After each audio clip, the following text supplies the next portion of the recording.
Hey there, this is TJ Triolo, and I'm going to now demonstrate the sunlight control bot and how it works. So first off, I'm going to start the simulation, and now that it's running, I will open up the code so we can see what's going on. So you can see the brightness value here keeps reading 54.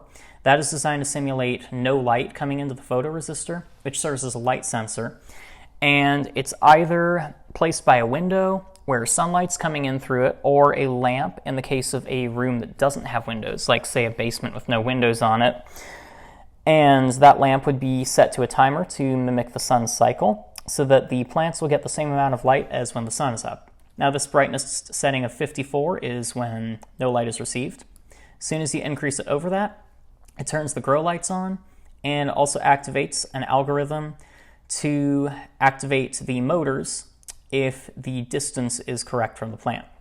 So the distance between 12 and 13 inches is how I have it programmed right now, and that does not let the motors run to move the platform for the plants up or down.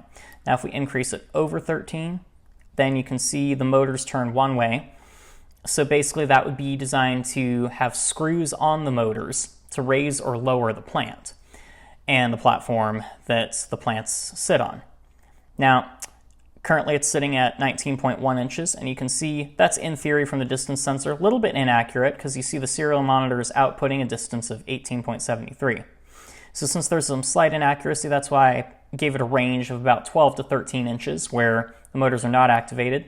Take it back down into that range, and they're not moving. Now you take it below 12 inches, so now it's showing 11.6. And you can see the motors are running in the opposite direction. And that is to take the plant back down, because then it's like, whoa, plant's too close to the light, etc. So that's a basic rundown of how the system works. And now I'm going to stop the simulation and do a brief run through of my code here. So you can see what I've got here. Motor pins set, a sunlight pin set for taking in values from the photoresistor.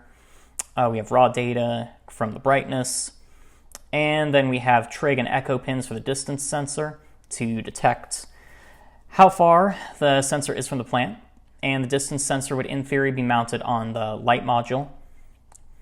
We have the power pins, which are set specifically to give power to the lights, and then they're just grounded into the breadboard here. That way they get their own power system a little bit separate from the motors. Then we have all the pin modes set here. You got the void loop for the standard coding for a distance sensor to work. We have the analog read, A1, which is to take in the value from the photoresistor. And then I just map the brightness between these settings. The brightness doesn't matter too much because basically anything above 54, it's basically kind of an on or off situation, but obviously the way a photoresistor detects, I'd rather have it with the values accurate, but as soon as it rises above that 54, aka nothing for light setting, then the system turns on. And you can also see, actually, if I start the simulation again, just want to show here, if I turn it on for the light, everything's on. If I drop the light back to 54, everything turns off.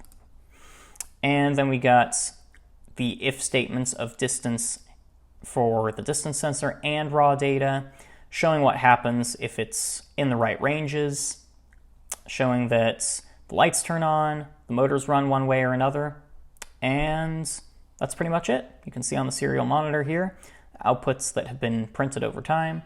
I made sure to label them for brightness and distance, and that's it. Thanks for watching.